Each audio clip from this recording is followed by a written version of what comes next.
We can't talk about the peace if one part or some parts of the Europe are suffering still and seeking peace. I think we need to be united.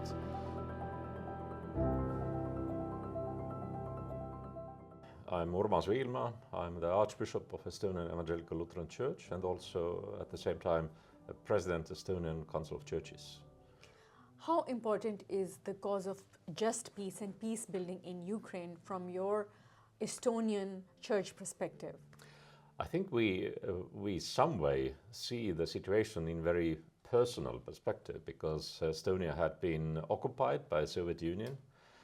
We were an independent country before that. It was 1940 when the Soviet Union occupied us, and of course during the Second World War there was also Nazi occupation a couple of years, but we didn't had the possibility to restore our independence.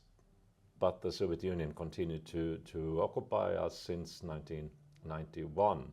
And what we see now in Ukraine, actually it recalls us our own history.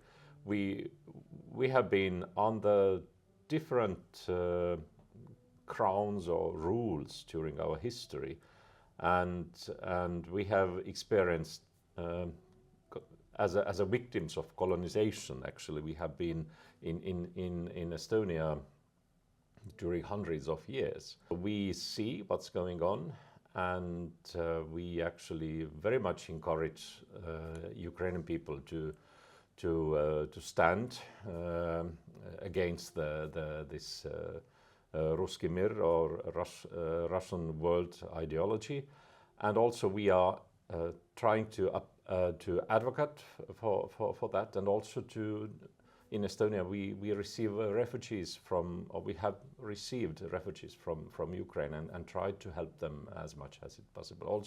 Also all our member churches in our Estonian Council of Churches, we do that. If and when a peace agreement is achieved in Ukraine, how do you see that movement, and where do you see people and churches and communities go from there? Yes, there are many aspects. One thing is what follow. If there will be any peace agreement, what does it mean for us? Do we continue then afterwards just a dialogue and we are friends again to Putin, to Patriarch Kirill?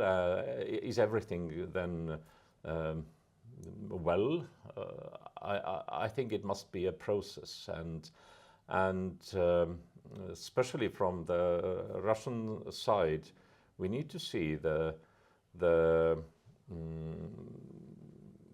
kind of metanoia or Russian side officially to say that they have done very cruel things, and that's not right actually. So.